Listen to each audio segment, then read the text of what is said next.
1940s کے اندر جب Japan کی طرف سے ان کو شکست کا سامنا ہو رہا تھا، جاپان کی طرف سے برٹش جو بلاک تھا اس کو شکست کا سامنا ہو رہا تھا، تو اس کے بعد کانگریس نے اس چیز کو ریئلائز کیا کہ اب یہی وقت ہے کہ ہمیں اپنی جو جد و جہد آزادی ہے اس کو تیز کرنا ہوگا۔ ہوتا کیا ہے، differences between the Congress and Muslim Leagues were widening fast. اب کیا ڈفرینسز تھے؟ ڈفرینسز آپ کو میں شاید پہلے بھی بتا چکا ہوں۔ ڈفرینسز یہ تھے کہ مسلمان یعنی Quaid Azam ambassador of India unity of India کا ایک ایمبیسڈر مانے جاتے تھے۔ وہ سوچتے تھے کہ اب ہم دونوں اکٹھے مل کر جو ہے ایک یونائٹڈ انڈیا قائم کرتے ہیں، لیکن 1940 کے بعد کیا ان کے ذہن میں یہ ساری چیزیں جو ہیں وہ ڈفرینٹ طریقے سے آنا اسٹارٹ ہوئی، تو اور قائد اعظم کو یہ ریئلائزیشن ہوئی کہ اب ہم دونوں اکٹھے نہیں رہ سکتے۔ تو اس وجہ سے جو دوریاں تھیں وہ بہت زور و شور سے جاری تھی، and visibly there was no chance to bring both parties on a common agenda.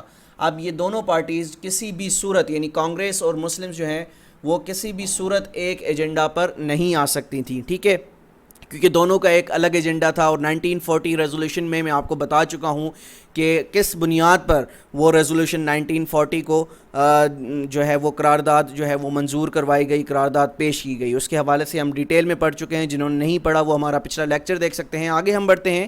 In these circumstances the British government sent a mission to India in 1942، جسے ہم کرپس مشن کہتے ہیں۔ تو کیا ہوتا ہے، برٹش گورنمنٹ جو ہے کہ ایک مشن بھیجتی ہے انڈیا میں جس کو کرپس مشن کے نام سے جانا جاتا ہے، ٹھیک ہے، تو یہ آتا ہے 1942 میں۔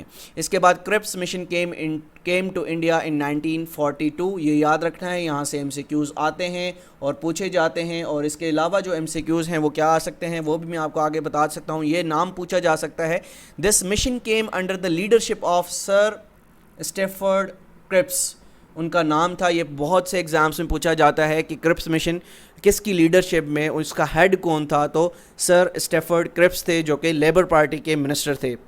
سر Stafford Cripps were labour minister in Winston Churchill's coalition government in Britain. اس وقت جو گورنمنٹ تھی وہ ونسٹن چرچل کی تھی، اور اسی کے منسٹر یعنی لیبر پارٹی کی طرف سے منسٹر جو تھے سر اسٹیفرڈ کرپس، وہ اس مشن کو لیڈ کرتے ہوئے 1942 میں انڈیا آئے۔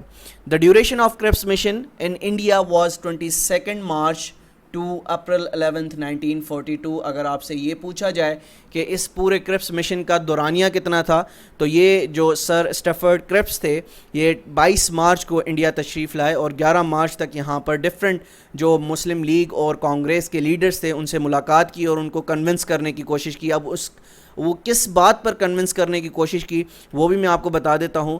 Sir Stafford Cripps wanted to convince Congress and Muslim League to postpone their struggle till the end of the Second World War۔ اب انہوں نے سر اسٹیفرڈ کرپس نے کانگریس اور مسلمز کو اس بات پر جو ہے وہ کنونس کرنے کی کوشش کی کہ وہ اپنی جد و جہد آزادی تب تک معطل کر دیں جب تک ورلڈ وار 2 جو ہے وہ ختم نہیں ہو جاتی۔ کیوں؟ کیونکہ ان کو آلریڈی جو ہے وہ دوسرے بلاک سے بڑی زور و شور کی جو ہے وہ شکست کا سامنا تھا، تو اس وجہ سے وہ اب دوسرا محاذ نہیں کھولنا چاہتے تھے۔ دوسرا محاذ آلریڈی کھل گیا تھا، کیونکہ جو کانگریس تھی اس نے اس بات کو ریئلائز کر لیا تھا کہ اب جو برٹش گورنمنٹ ہے وہ کمزور پڑ رہی ہے، تو یہی صحیح طریقہ ہے، یہی صحیح وقت ہے کہ اب ہم وار کر کے جو ہے ان سے آزادی حاصل کر سکتے ہیں۔ تو یہ کنونس کرنے کی کوشش کی سر اسٹیفرڈ کرپس نے، جو کہ کارآمد ثابت نہیں ہوئی۔ Sir Stafford Cripps mission members met with leading Indian politicians, جس میں جواہر لال نہرو بھی شامل تھے، جس میں قائد اعظم محمد علی جناح سے ملاقاتیں ہوئیں، ٹھیک ہے، تو لیڈنگ انڈین پولیٹیشنز سے ملاقات ہوئی اور ان کو اس بات پر لانے کی کوشش کی گئی کہ وہ اپنی جد و جہد آزادی تب تک روکتے ہیں جب تک سیکنڈ ورلڈ وار ختم نہیں ہو جاتی۔ اس کے بعد کیا ہوتا ہے، proposals of Cripps mission are as follows. ان پروپوزلز کو آپ دیکھ لیں، آپ کو ڈسکرپٹیو ٹیسٹ میں بھی یہ کام آئیں گے۔ جو ہمارا کورس ہے اس کی خاصہ یہ ہے، اس کورس کا خاصہ یہ ہے کہ آپ کو ان ڈسکرپٹیو ٹیسٹ جو کہ ایف آئی اے کا ہوگا اسکریننگ ٹیسٹ کے بعد انسپیکٹر اور اے ڈی کا، اس میں بھی آپ کو بہت زیادہ ہیلپ آؤٹ کریں گی یہ چیزیں۔ Setting up of an Indian dominion, اس کے بعد a constitutional assembly would be formed to frame a new constitution for the country. اس سے پہلے میں آپ کو پڑھا چکا ہوں کون سا کانسٹیٹیوشن 1935 میں آیا تھا، انڈین ایکٹ جو 1935 جو کہ ایک کانسٹیٹیوشن انٹروڈیوس کروایا گیا تھا وہ اس سے پہلے آیا تھا، جو کہ کانگریس اینڈ مسلم لیگ کو قابل قبول نہیں تھا. تو اس وجہ سے آگے ہم چلتے ہیں. جو تیسری پروپوزل تھی اس میں India's defence would be control by the British, یعنی انڈیا کو جو ڈیفنس ہے وہ برٹش لوگ یعنی برٹش گورنمنٹ جو ہے اس کو کنٹرول کرے گی until this new constitution came into force, جب تک یہ نیا کانسٹیٹیوشن جو ہے عمل میں نہیں آ جاتا. اس کے بعد جو چوتھا پروپوزل تھا the transfer of power and the rights of minorities would be safeguarded by the negotiation between the constituent assembly and the British government, کہ رائٹس آف مائنورٹیز کو جو ہے وہ سیف گارڈ کیا جائے گا. اور اس کے بعد جو کیا ڈیولپمنٹ ہوتی ہے، Quaid Azam considered these proposals as unsatisfactory.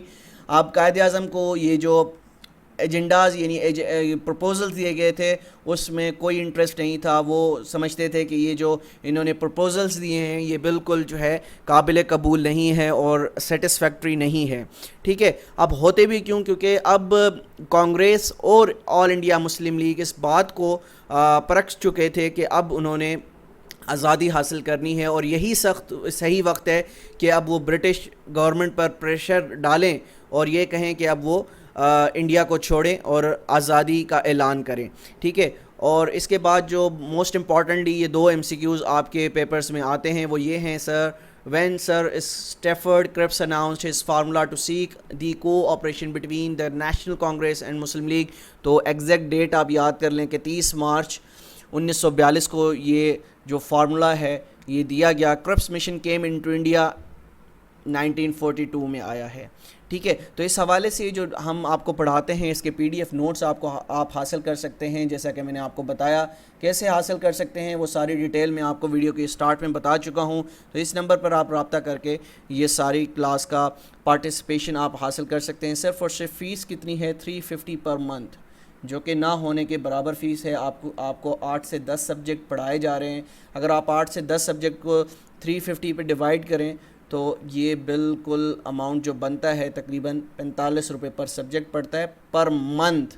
ٹھیک ہے، تو آپ اگر اس میں پارٹیسپیشن حاصل کرنا چاہتے ہیں تو اس نمبر پر آپ رابطہ کر سکتے ہیں. انشاءاللہ ملتے ہیں کل اسلامک اسٹڈیز کے لیکچر کے ساتھ. جب تک اپنا بہت خیال رکھے گا. اللہ حافظ.